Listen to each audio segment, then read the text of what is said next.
spirit of devolution pulsates with unmatched vigor. Our county, renowned as an agricultural hub, has always been and continues to stand as a home of prominent farmers, world record-breaking athletes, business, and welcoming people. It is a pleasure to have you all here. Karibuni sana. Today marks a significant milestone as we gather under the banner of progress, collaboration, and a shared vision at the first biannual Devolution Conference. This event is particularly meaningful as it returns to our county after impressive years of 94. 94 years, we will have this kind of conference again to come to Uasin Gishu. I am honored to stand before this as esteemed assembly, hosting the banner of unity and progress that resonates with all of us. Let us make a moment to acknowledge transformative power of devolution and extend my appreciation to His Excellency President Dr. William Samuel Ruto for his unwavering dedication to this cause.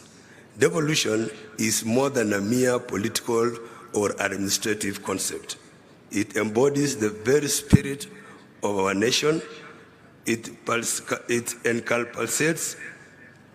encapsulates the principles of democracy, inclusivity, and grassroots governance that form the bedrock of our national growth and development.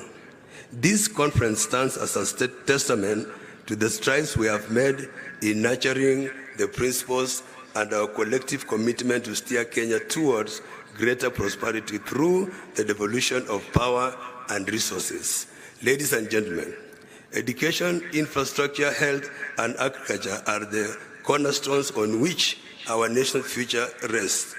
In Uasin Gishu County, we have witnessed these sectors flourish under the nurturing embrace of devolution. A prime example is the school feeding program for early childhood education development, ECDs, locally known as Maziwa ya Koti Moja, which has led to remarkable increase in pupil enrollment and exemplified by 40% growth in our schools within Kapseret sub-county. Our commitment to education has yielded empowered minds and skilled workforce.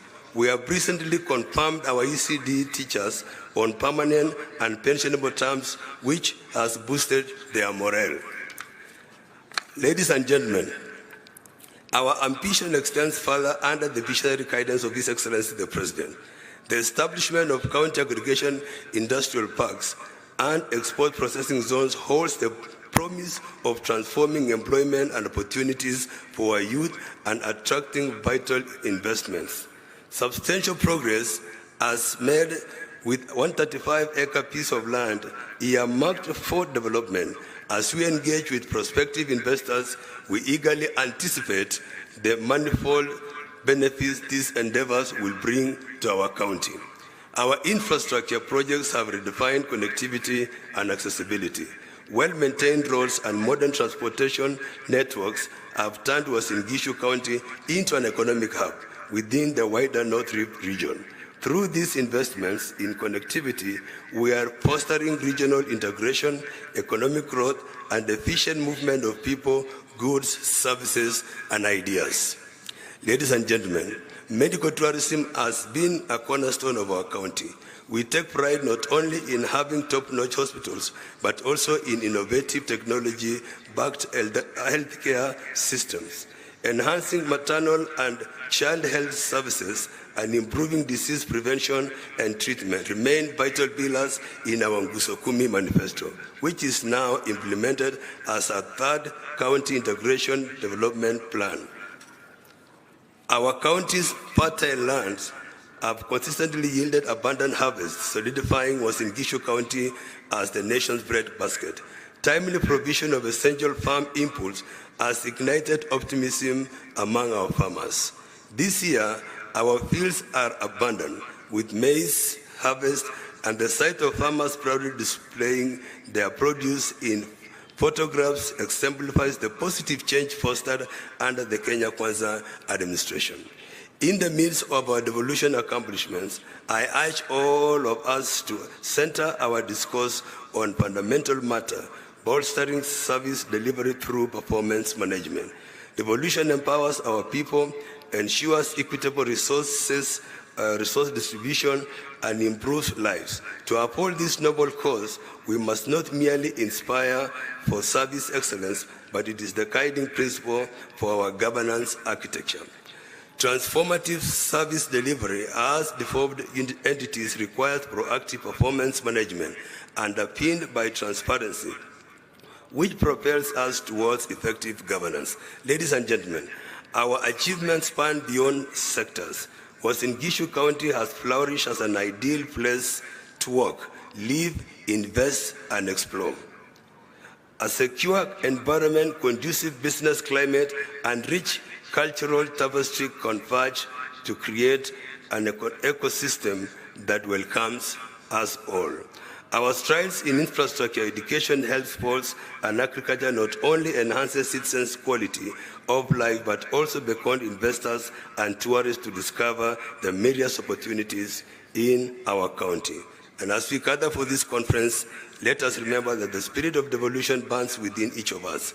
It is a collective journey towards realizing our forefathers' dreams and securing a brighter future for generations to come.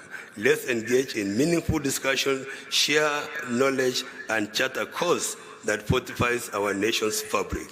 To you, Your Excellency, esteemed guest, I extend heartfelt gratitude for gracing us with your presence. Together, let's continue to foster the spirit of devolution, ensuring that Kenya's path towards progress and prosperity remains unstoppable.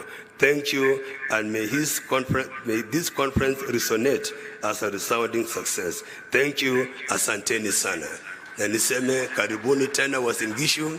This is a place that we prepared for you as our guest. As you move around and see the beauty of this county, you can also see the potential that you can of investment that we have in our region. We pride ourselves for our key athletes who have given us a good name. Our brand is the County of Champions. And I want to say karibuni sana to the County of Champions. Asanteni na Mungu awabariki. Before I forget, we also have some nightlife here. We have more nightlife than day life. So I want to say when you move around, just feel good, you are secure. Asanteni na Mungu awabariki.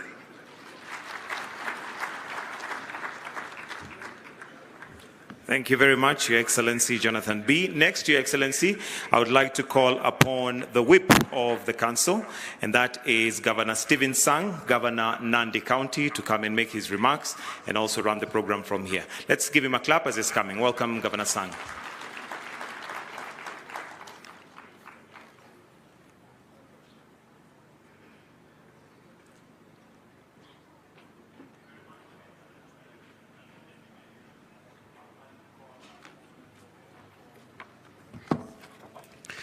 Asante sana, MC.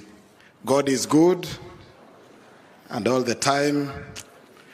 Asanteni sana. Kwanza, Your Excellency, the President of the Republic of Kenya, we as Council of Governors and the Devolution family are excited that you have joined us today in the official opening of today's Devolution Conference. Your Excellency, yesterday, we had planned some pre-devolution activities. One of them was a football match between the Senate and the Council of Governors. As agreed, Your Excellency, and by the tradition, this is always not a serious match, it's a fun match. And Your Excellency, this is, and to confirm that this is a fun match, we know football we do 90 minutes in a football match. Ours was about 50 minutes, which means 25 minutes, 25 minutes. We had also agreed that this was a fun match, but our friends in the Senate, Your Excellency, unleashed a professional team on us. And at the end of the game, we were at 0-3. But Your Excellency, we think that you may have conspired with the Senate, because one of our strikers, dependable striker, Governor Otuoma from Busia, for some reason you disappeared with him for the whole day yesterday. So you may, we think that you may have colluded with the Senate team, including a very dependable 2 members of our cheering squad. Very noisy Governor Senator Susan Kika of Nakuru, and Governor Susan Kika of Nakuru, and SES of Embu County.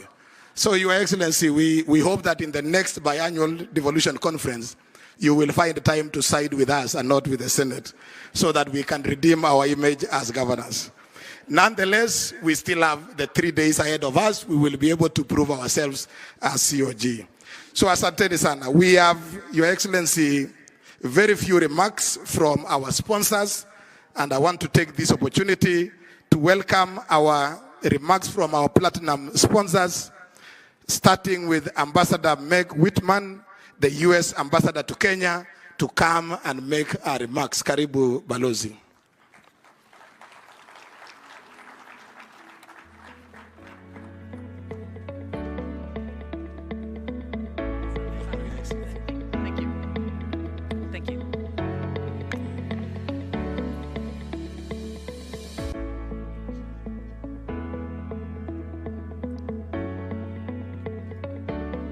Thank you very much. Abare Saleo, good afternoon. President Ruto, governors, distinguished guests, the best sentence in the English language, all protocols observed. It is a pleasure to be in Eldoret at this devolution conference, my first, and I'm delighted to have this opportunity to speak to you today. Ushirikano wa Kenya na Marekani ni imara. Umajengwa kwa miaka 60 ya maadili na maslahi ya pamoja.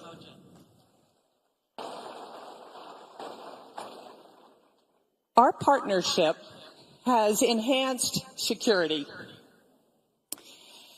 and improved the lives of Kenyans and Americans.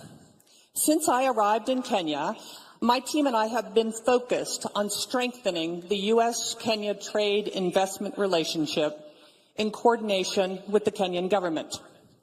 The presentation that you are about to hear is one that I have given many times over the past several months to encourage businesses to invest in Africa and Kenya.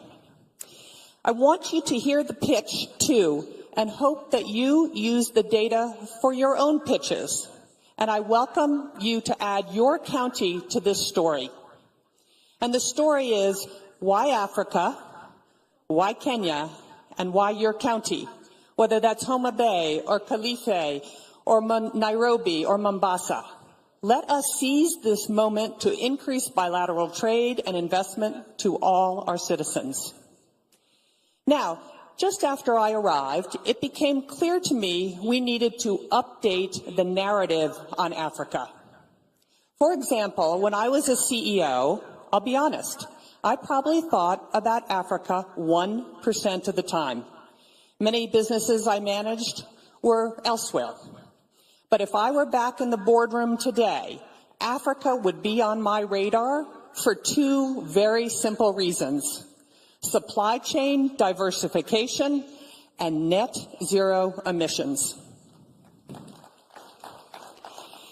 If the war in Ukraine and the COVID pandemic taught us anything from a business perspective, it taught us that single sourcing your supply chain from any one country is not smart.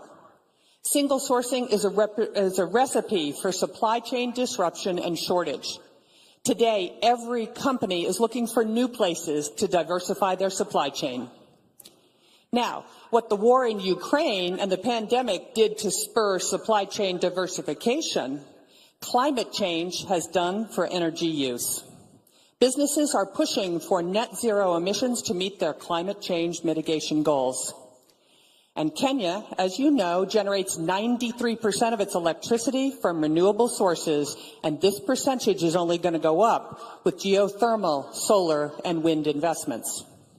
And to further emphasize this point, Ponder these words from a CEO of a major consumer tech company who I hope to bring to Kenya. He said, "Supply chain diversification is now an essential element of our business, and so is the need to be totally green. In that sense, Kenya seems to offer us a 1-2 punch for success." Now, at the embassy, we've been doing a lot of trade and investment data analysis since my arrival. And what I have learned has been surprising and paints a far more dynamic business outlook for Africa than most Americans understand. And here are some data points that I found particularly interesting and ones that I share often with American businesses. Why Africa is the first question American businesses have. By 2015, 1 in 4 humans, a quarter of the world's population, will live on the African continent. And 1/3 of the working age people will live on the African continent. It's the youngest population on the world. 60% of the population is under 25. And in my view, Africa is the last and largest emerging market and offers the last big supply chain and consumer prospects, much like the opportunities we saw in Southeast Asia 20 years ago. Now, that's how I'm talking about Africa to U.S. businesses. Let's zoom in on how I'm talking about why Kenya should be everyone's destination in Africa. Kenya is the most stable democracy in Africa. Kenya is the gateway to the East African market of almost 500 million consumers. Kenya is the regional logistics hub. Kenya is the leading regional financial hub. And Kenya, with its Silicon Savannah and super smart engineers, is the region's ICT hub. Kenya is a leading destination for foreign direct investment and venture capital. And Kenya has a young, educated, entrepreneurial, and English-speaking workforce. Kenya generates, as I said, over 93% of its energy from renewable sources, and Kenya's largest export market is the United States. Let me repeat, Kenya's largest export is the United States, and we feel Kenya is ready for liftoff as it diversifies. Let me unpack a couple of these areas. Democracy. I arrived in Kenya days before the August 22 general elections. What I witnessed was nothing short of remarkable. Kenya held what many analysts and commentators say was the freest, fairest, and most credible election in Kenyan history. The elections were observed by international and local election organizations, and the results were upheld by the Kenyan Supreme Court. And power was transferred orderly and peacefully at the time. Now, gateway to East Africa. As I said, Kenya is the gateway to East Africa. 80% of East African regional trade passes through Kenya's Mombasa port. In addition, Jomo Kenyatta International Airport in Nairobi is the busiest airport in East Africa, served by 40 passenger airlines and 25 cargo carriers, including FedEx and DHL. Kenya also has some excellent infrastructure, such as the Standard Gauge Railway, a series of new roads, and modern ports. From a financial and technology hub perspective, Kenya is already the regional financial hub for East Africa. Several international banks have been present in Nairobi for decades, and five major global financial institutions like the World Bank and the International Monetary Fund have established their regional headquarters in Nairobi. The region's regional stock market sits in Nairobi, and the city hosts the necessary legal, accounting, and consultancy services to preserve and accelerate this.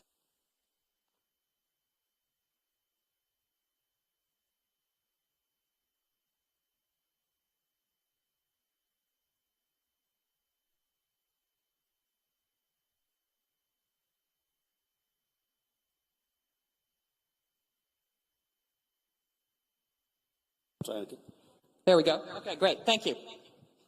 Nairobi also has a very vibrant technology community known as Silicon Savannah, and the Kenyan government is committed to establishing Kenya as the premier destination for tech sector investment and innovation in Africa.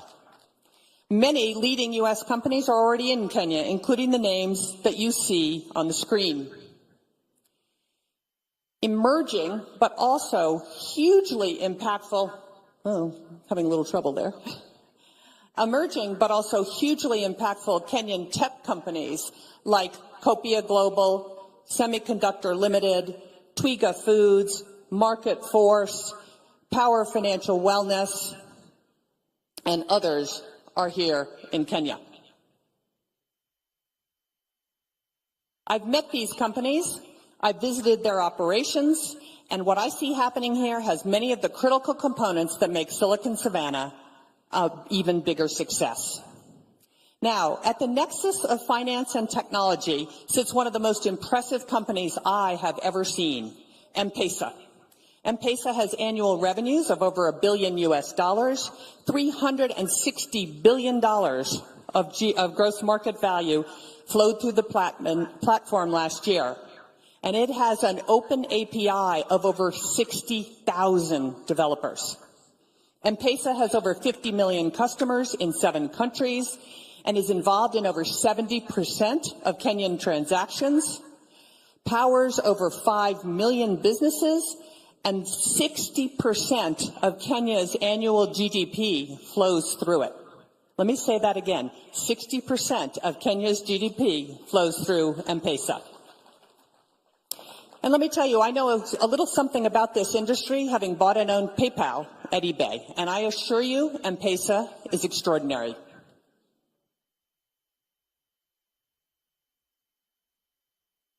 M-Pesa alone demonstrates the brilliant business minds at work in Kenya, devising African solutions to global problems. Foreign direct investment and venture capital, Kenya has attracted significant foreign direct investment and is a leading destination for venture capital. Interestingly, when venture capital flows decreased 35% globally last year, total funding in Africa actually increased 8%. Even more impressive, while venture capital to Nigeria was down 36% and essentially flat in South Africa, funding to Kenya increased by 33%. You go, Kenya. Adjusted for GDP, Kenya receives significantly more venture capital than anywhere else on the continent, generating roughly triple the venture capital to GDP ratios of Nigeria, Egypt, and South Africa. Unlike its continental competitors who attract predominantly fintech-led investments, Kenya venture capital flows are more diverse, led by e-commerce and clean tech, followed by fintech, agritech, and enterprise investments. And what's even more unique for Kenya, in 2022, Kenyan women-founded startups raised $146 million in equity, more than any other country on the entire continent.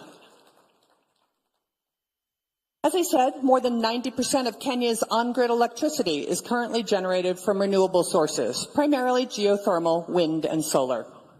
A great example is Kapeto in Kajiado County. It's the second largest wind farm in Kenya, proudly supported by the U.S. International Development Finance Corp. And Power Africa. And it is phenomenal that Kenya has committed to reaching 100% renewable energy by 2030 and is already close to achieving that goal. From a workforce perspective, Kenya is English-speaking, has high literacy rates, and strong primary, secondary, and tertiary education systems. And every firm that I have spoken to about the quality of Kenyan workforce says this: the Kenyan workforce is their best workforce in the world. As I mentioned, in 2022, the United States became Kenya's largest export market, edging ahead of neighboring Uganda. In total, Kenya exported $890 million in goods to the United States last year, and in addition, the United States exported around $600 million in goods to Kenya. So $1.5 billion in total U.S.-Kenya trade, It's fairly balanced and is expected to increase as the United States and Kenya negotiate a first-of-its-kind bilateral trade agreement that we hope will be done by the end of this year. And we hope this agreement will be a model for the rest of the continent once signed. So, now you know why I am so enthusiastic about the Kenyan prospects and the Kenyan investment climate. But when I talk to American investors, they have some questions, and there are room for improvement. The Ruto administration has made great strides and is committed to building a business-friendly environment. But if it is to accomplish the goal, the government's going to have to address a few issues. And the first is taxes. Kenya must have a consistent, transparent, and fairly administered national tax policy to attract and retain foreign direct investment and accelerate economic development. The tax rates don't need to be the lowest. They need to be the most consistent. And all of you know, some work still needs to be done, but the recent finance bill had many changes that will make Kenya's tax policy more consistent and therefore more bankable by foreign direct investment. Without a doubt, corruption is a critical issue and one that must be addressed for Kenya to reach its full potential in all areas of development. Everyone knows corruption leads to misuse of public resources, slows economic growth and job creation, and damages the investment climate, as well as undermining equal participation in the prosperity of this country. However, while corruption does remain a challenge in Kenya, as in other developing markets, third-party measures of corruption indicate positive trends and some progress in recent years. According to the United States Millennium Challenge Corporation's country scorecard for 2023, Kenya's score for control of corruption was 0.28, representing its third passing score in a row and its highest score to date. But to put this number in perspective, Kenya's 0.28 was superior to India's 0.18 and Vietnam's 0.19. And what I can tell you is Americans don't give it a second thought to invest in India. In addition, President Ruto has cracked down on corruption, calling out government agencies that engage in unscrupulous practices and firing government officials involved. Now, I also get a lot of questions about Kenya's debt. Kenya, like many developing countries, is burdened with high debt, limiting its ability to fund public services and infrastructure in line with its ambitions. According to the IMF, Kenya's debt-to-GDP ratio is 69%, but this number is not an outlier amongst regional averages. For comparison, Malaysia's debt-to-GDP stood at 69% in 2021, while India's ratio was 83% in 2022. Another area I get a ton of questions on is cargo clearance. Now, despite improving logistics, the delivered cost of a container to Kenya remains significantly higher than the container shipments landing in Europe or Asia. So there is room for improvement on cost, but here's a great fact. Back in 2010, it took over 11 days to clear a container at the port of Mombasa. Today, it takes 3.5 days.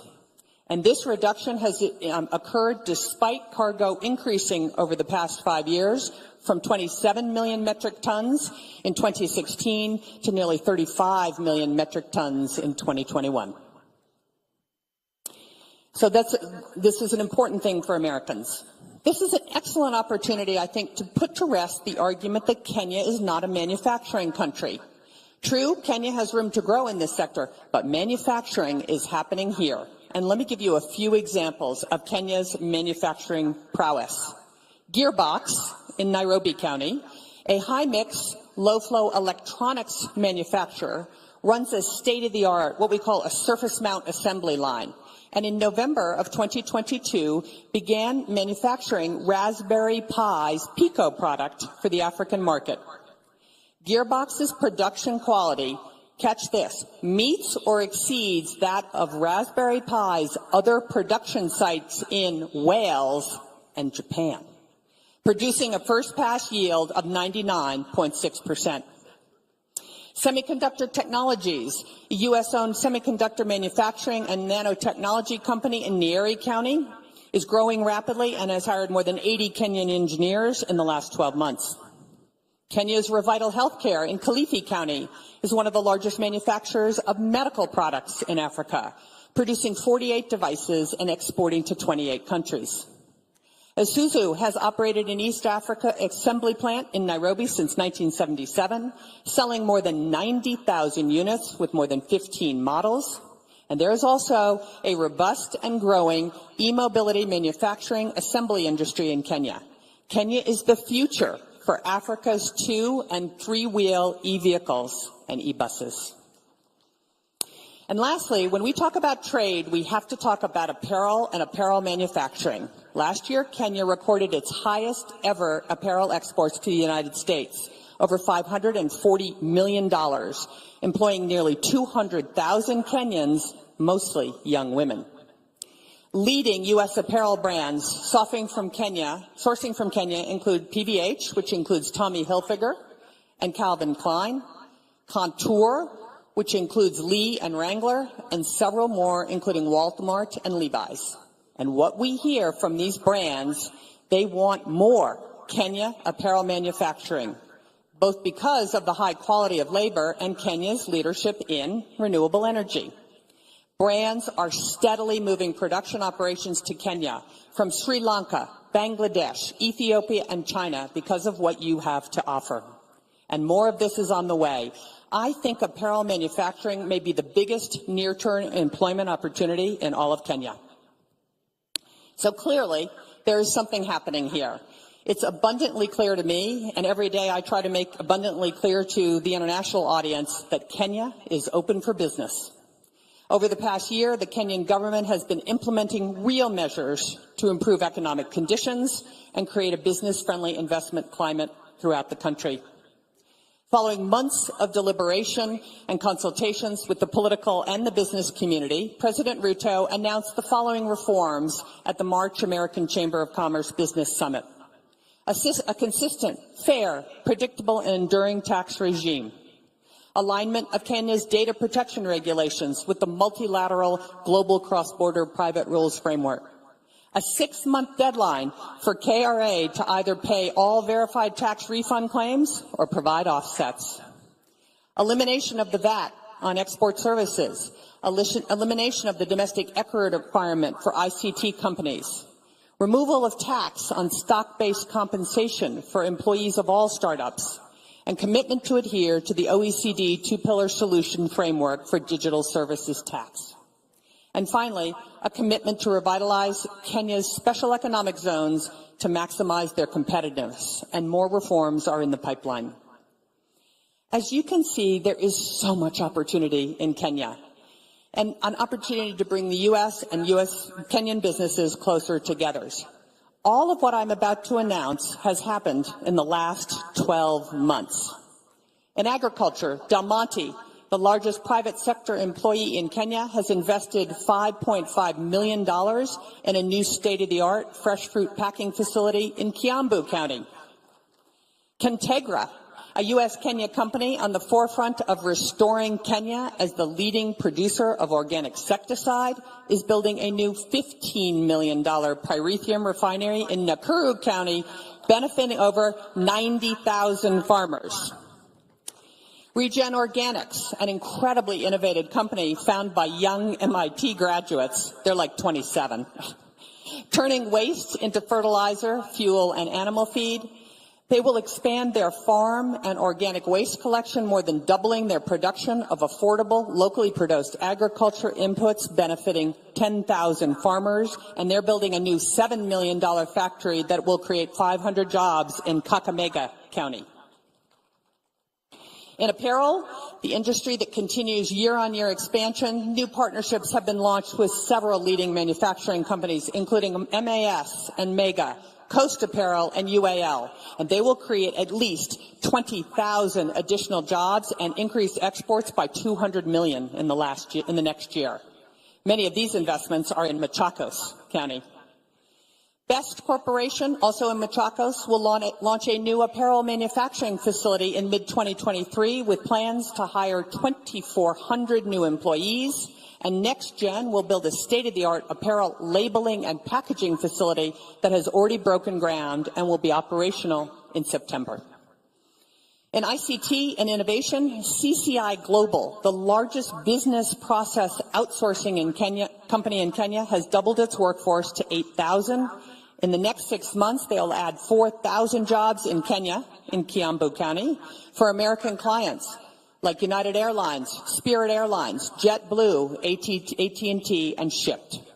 In energy, Malele Energy, a U.S. company, just concluded a deal to acquire part of the Turkana wind power project, one of the largest in Africa, and producer over 20% of Kenya's electricity in 2022, with huge plans for expansion.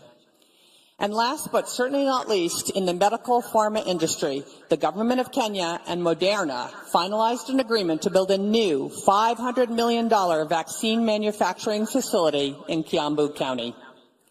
This will be the only such facility on the African continent for Moderna and their first factory outside the United States. Moderna's investment should be a catalyst for the medical industry in Africa, producing over 500 million vaccines a year. All of this has happened in the last 12 months. So all you need to do, Mr. President, is do that again in the next 12 months.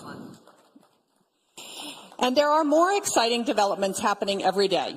American sports associations like the NBA, the NFL, Major League Baseball, Major League Soccer, and the entertainment icon, the Grammys, are all currently looking for a home in Kenya. And the television and movie industries are discovering Kenya too. Everyone thinks Nigeria has the market on this, but just look at the fact that Kenya now has a Real Housewives of Nairobi.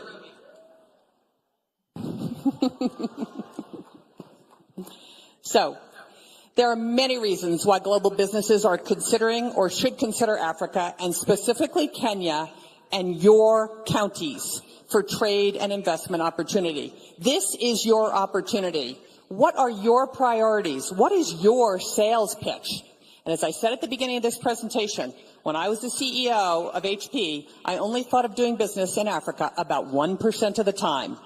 American companies are used to doing business with Europe and Asia. How will you convince them to make doing business in Kenya just as routine?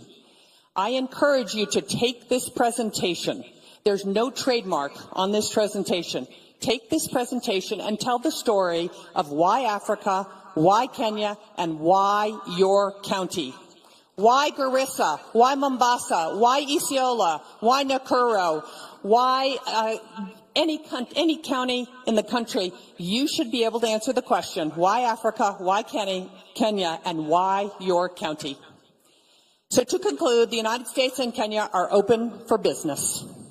And to quote President Ruto, Kenya means business. So we have work to do. We need to roll up our sleeves and deliver the results. The American people and your constituents deserve our best efforts to expand shared economic opportunity and growth. Asante sana.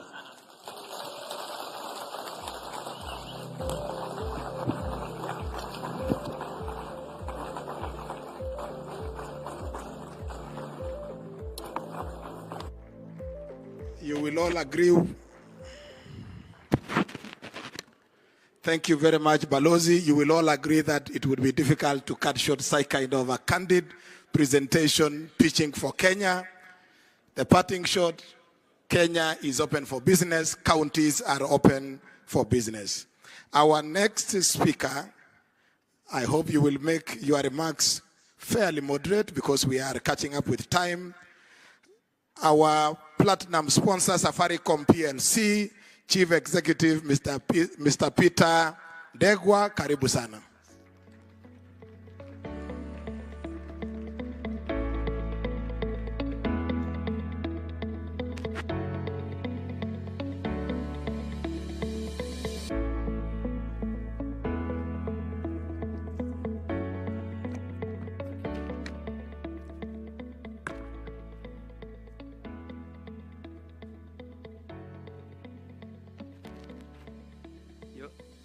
Your Excellency, how do I follow that kind of presentation?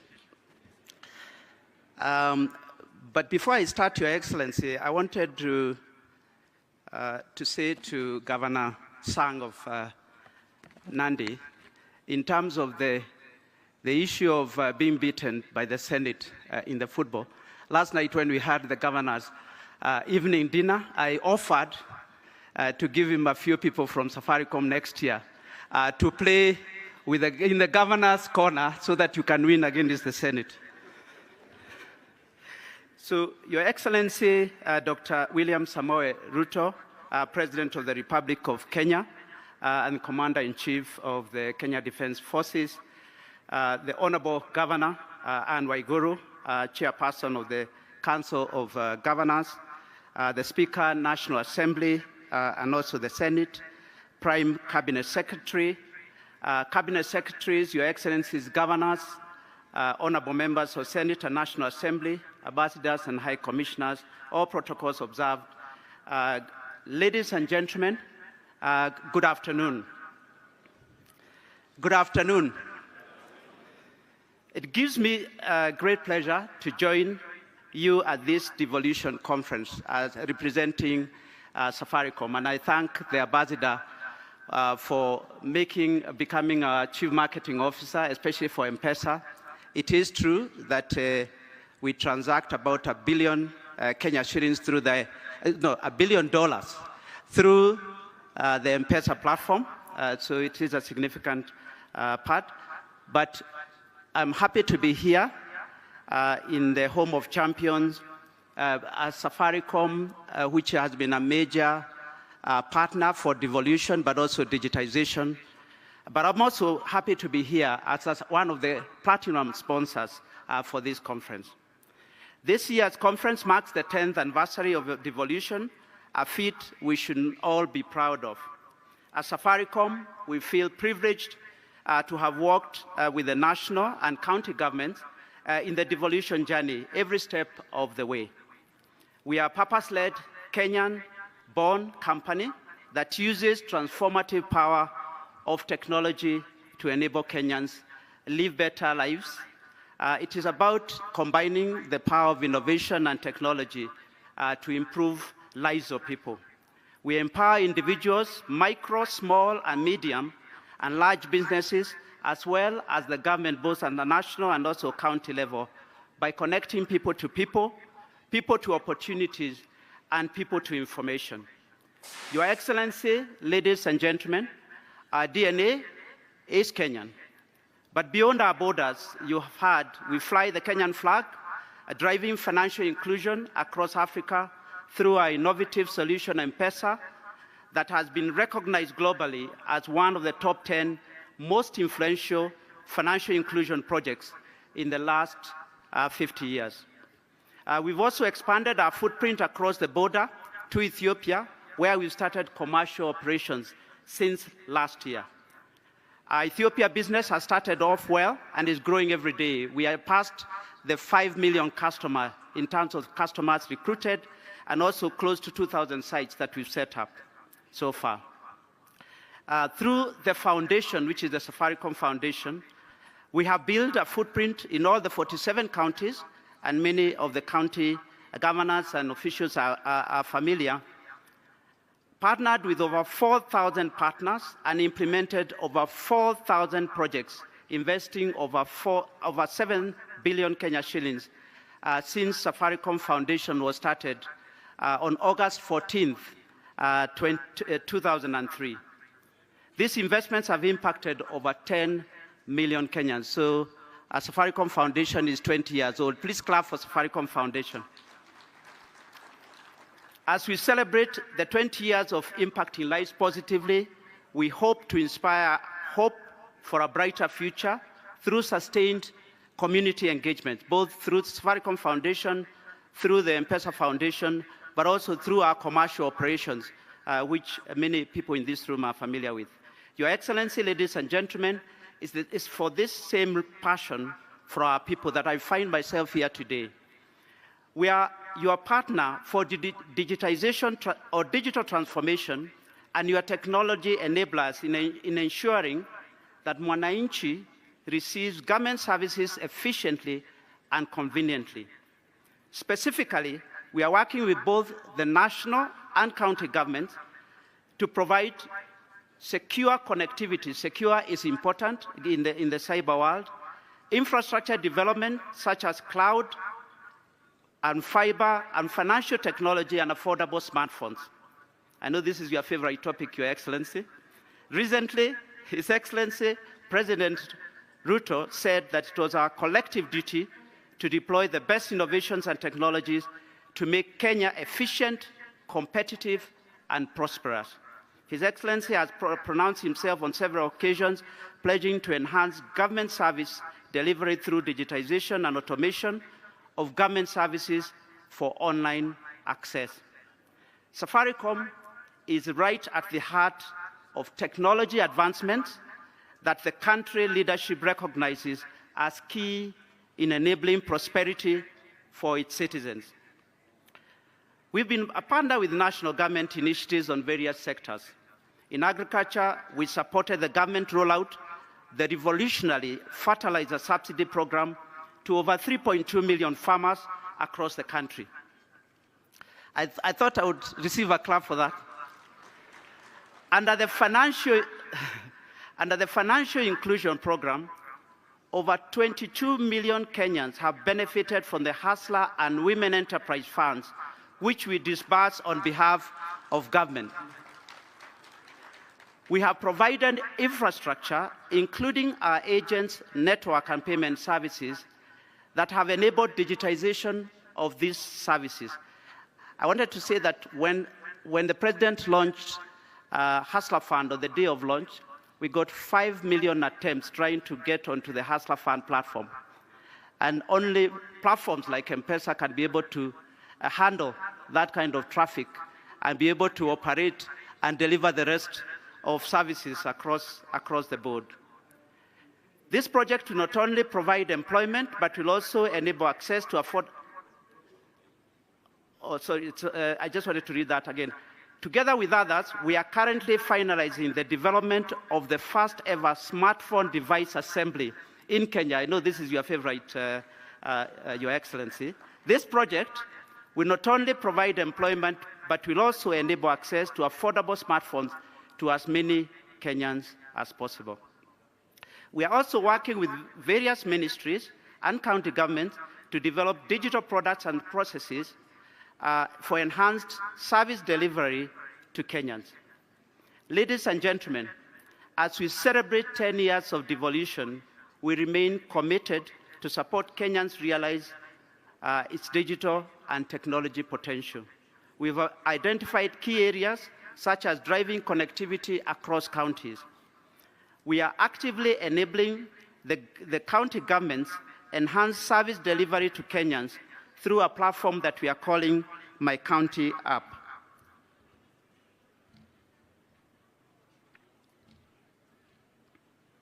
You can clap.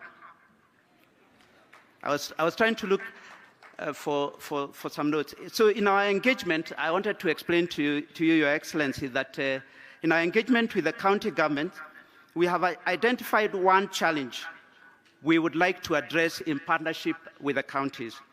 By nature of their wide portfolio of services they offer to citizens, there are multiple technologies being adopted by multiple suppliers or providers.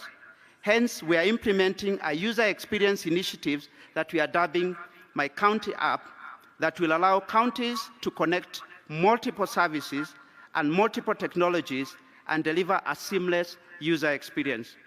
With My County App, we can easily scale adoption of county digital services by citizens without having to launch multiple user channels. My County App is interoperable to many other government digitization programs. And there are 14 counties that have already been onboarded on My County App. We are also working with the national and county government to develop solutions in sectors such as water, healthcare, and agriculture. Last evening, we presented to governors the My County App, a technology solution that empowers citizens to seamlessly access county government services and engage county leadership, whilst at the same time enabling counties to grow their revenue through digitization of services. My County App was launched in Makueni earlier this year, and I'm told by Governor Kilonzo that it is making a big impact. It is an app where counties can collect and deliver services without having to launch several apps for different counties or different services. Specifically, my county app will enable counties to broaden digital services scope, increase own sales source revenue due to better collection and service delivery, and most importantly, drive citizen engagement by allowing citizens to directly engage county leadership digitally. As I've said, so far, 14 counties have connected to my county app and will continue to engage others. And as I've said, it is all interoperable with other digitization elements that the government is using. As I conclude, Your Excellency, ladies and gentlemen, I want to reiterate Safaricom is ready to work with your governments to ensure that no Kenyan is left behind in this digital era. I echo His Excellency Ruto's call that we can help to deliver service to Kenyans from the comfort of their homes, chambers, or from their businesses. Your Excellency, for us to support Kenyans adequately, we also call upon the government to continue to creating policies that encourage investment, a conducive environment that will allow enterprise to lower their operating costs and also subsequently pass these benefits to customers. The industry has collectively invested in modern infrastructure which is widely spread across the country. Specifically, we, the telco industry, are investing heavily in fiber rollout as we seek to support your target of laying 100,000 kilometers of fiber optic cable. I call upon the county and national governments to harmonize on the different levy charges and rates that are charged by counties and other government organizations to enable fiber to be seamlessly delivered. In addition, we ask that the government classifies telecommunication, in particular fiber infrastructure, as critical infrastructure, because today, when roads are being constructed, fiber is cut, and there is no consequence of cutting fiber, unlike power or water. This will ensure that the safety of these assets enable more investment to accelerate the rollout of fiber across the country. We remain committed to making a difference by supporting the economy through job creation, meaningful partnerships, and remain steadfast in paying duties and taxes to the government. Safaricom recognizes that technology has tremendous potential to unlock Kenya's economic growth, solve customer and societal challenges, and deepen digital and financial inclusion. We will collaborate with the government towards projects and initiatives that seek to transform the lives of Kenyans. With these remarks, I thank you and I wish you all a very successful 2023 Devolution Conference. We are ready to be your partner of choice in digitization, and we are ready to partner to make the future of Kenyans brighter. Thank you very much.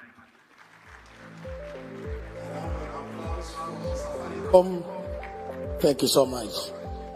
The next two speakers, Amref Health Africa, Daktari Givinji Gitai, karibu sana.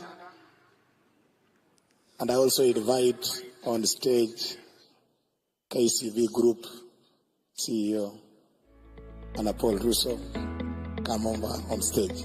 Karibu sana.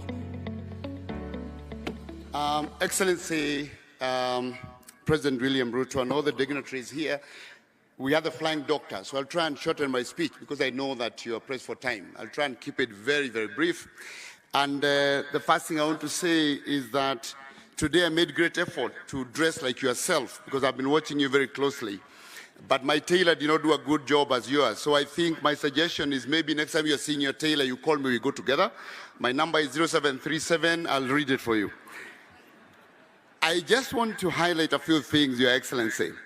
The first thing I want to say is that I want to thank your government for hosting AMREF for 66 years. AMREF is an international NGO which was founded in Kenya but has spread to 35 countries in Africa, spending about $250 million every year on healthcare. In Kenya, we spend about $60 million on healthcare, and your partnership and your patronage in your presidency is greatly appreciated. We, of course, started off as flying doctors, And that flying doctors was necessitated by absence of specialists out in the counties, by poor infrastructure. But now our flying doctor service is no longer transporting doctors to the counties, because your government's efforts and the county government's efforts has made sure that specialists are now available across the country in the remotest places, working very closely with the Ministry of Health. And the road infrastructure is good. We no longer have to transport a doctor by air. We can actually drive them to where they need to be.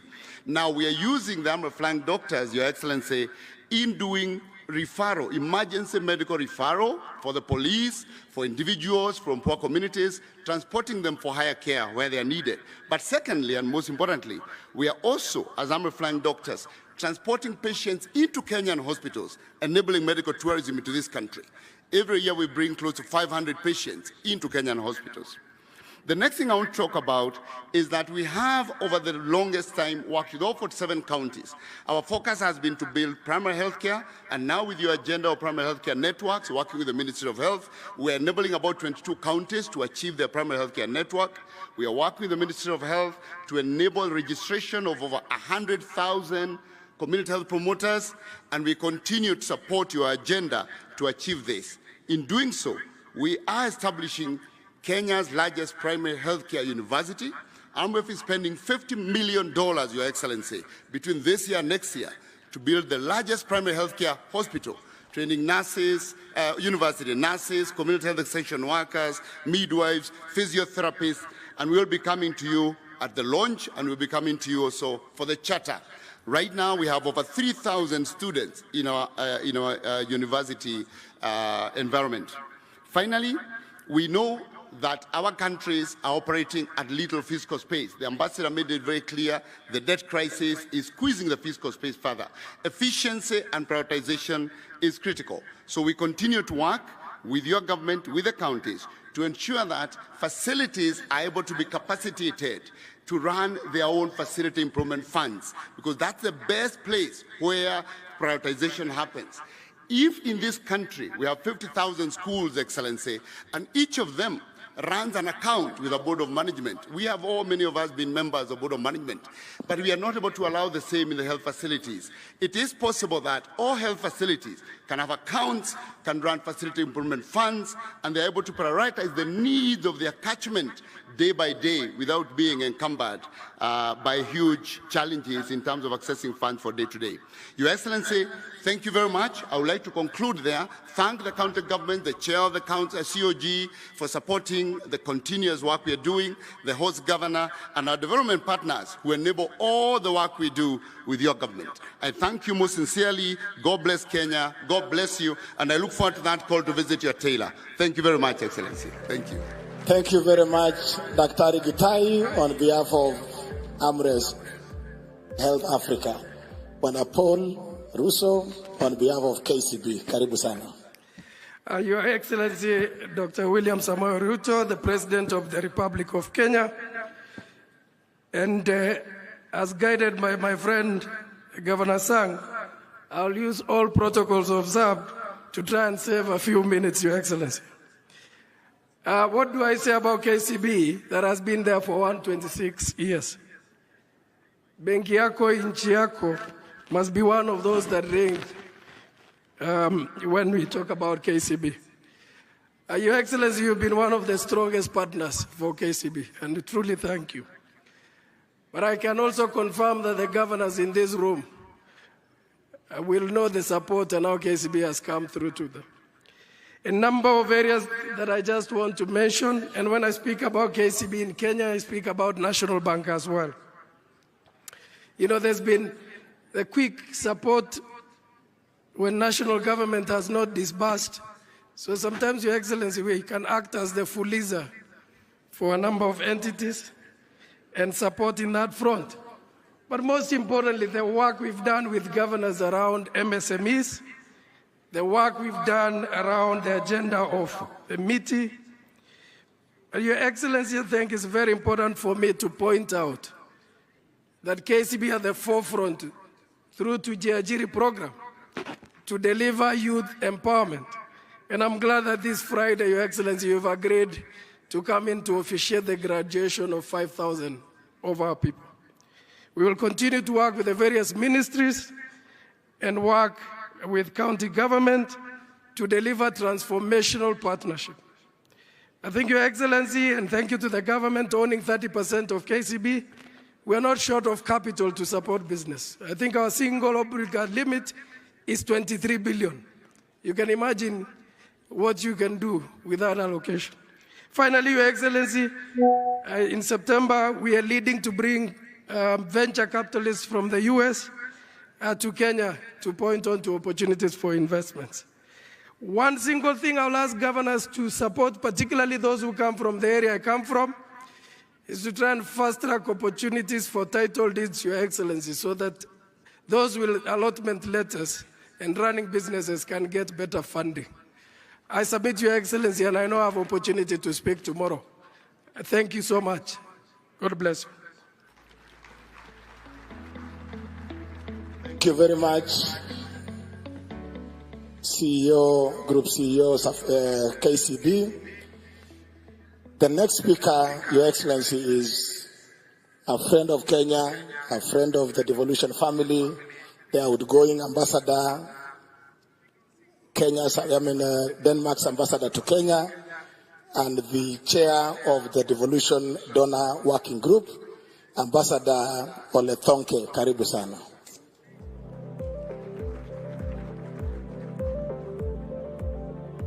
And as the ambassador comes, we have reorganized the program in order to save on time. The presentation by the PS Teresia will be done tomorrow. The presentation by Ahmed Abdullahi on the resolutions of the 7th Devolution Conference will be done tomorrow. Also, the presentation of the resolutions of the Children's Conference will be done tomorrow. So those 3 items are off the program for now. Karibu Balozi. Thank you so much. Your Excellency, Presidents, all protocols observed. I looked at the list of speakers, and now I understand it's shortened a little bit, but then it reminded me of my favorite band making music here in Kenya, Sauti Sol, and one of their greatest songs is called Short and Sweet. I will try to do that today. Listening to my American colleague and her presentation, I also thought of changing the title of my presentation today. Instead of Why Africa, Why Kenya, mine will be Why Kenya, Why Devolution. First of all, it's a great honor for me to speak on behalf of development partners. I've learned from the host governor, Jonathan B., that this is the county of champions. But if I was to name a country of champions in terms of devolution, that would be Kenya. You have in 10 years built up a huge devolved administration from scratch, which is for me really a remarkable achievement. And what I have witnessed working with devolution right from the beginning is that very, very soon there was this spirit of family in terms of devolution. Everybody came together, worked together despite political differences, finding solutions and really trying to move forward services to the people in the different counties. Furthermore, I also noted when I was present at the elections in 2012, a lot of politicians, they wanted to become senators. They thought that was the thing at that time, whereas not as many were that interested in becoming a governor. That is very different today. Not that senators are not important, but I think the interest and the competition to become a governor nowadays, for me, really is a signal of how devolution has transformed also politically Kenya. Also, speaking to a lot of voters going into the elections last year, a lot of them, they said, yeah, we are not sure what we will vote for at national level and for our National Assembly, but for my MCA and my governor, That is so important for me. So for me, that's part of the story of the success of devolution in Kenya, bringing the resources and the decisions closer to the people that are affected by that. And we have seen amazing results, I believe. We have seen much more equal development all over Kenya. We have seen citizens' participation, which is crucial. We have seen huge investments in the health sector, in water, agriculture, roads, etc. And I also witnessed during the drought due to the climate change the last couple of years, the way that a lot of the county governments really engaged in climate change. For me is a clear signal that the notion that climate mitigation, you need to deal with that at a global level, but climate adaptation, you need to deal with that at a local level. So for me, devolution in Kenya has really been a game changer. And that's why we as development partners are so keen to engage even more with all counties and the devolved organizations of Kenya. There's a couple of things to move forward devolution even further in Kenya. First one, we have discussed so many times that if the counties do not get the money, the resources in time to spend them before the financial year ends, nothing will happen. And I'm so happy to learn that this year, the new government and you, Mr. President, that you were able to actually send the money already the 10th of July to the counties